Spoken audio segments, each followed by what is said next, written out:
তোলে কথা কয় এই কাম করে এবার একটু কম এবার একটু মাখা দিয়ে দিই কারা কে রে কইছে বত্তা সাদেব না এইভাবে রাখলাম আপাতত আবার অন্যভাবে নিয়ে যাবে তাই বত্তা যে বানাইছে মায়া হইলে ফেম করে বিয়া করতাম গো আরে খাইছে রে আমার তো পুরো ডলে ডলে দিছে মরিস বাবা না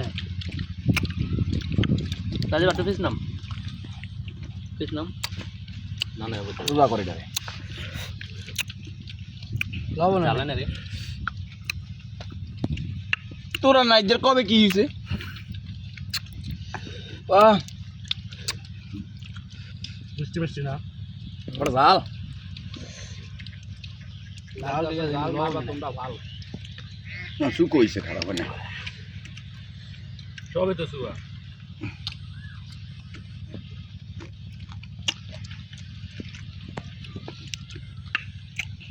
মারিস দুই ভাগ হইয়া উগুরে ওই পাশে একবার অর্ধেক যাবি না অর্ধেক থাকি মারামারি করো নাই মনে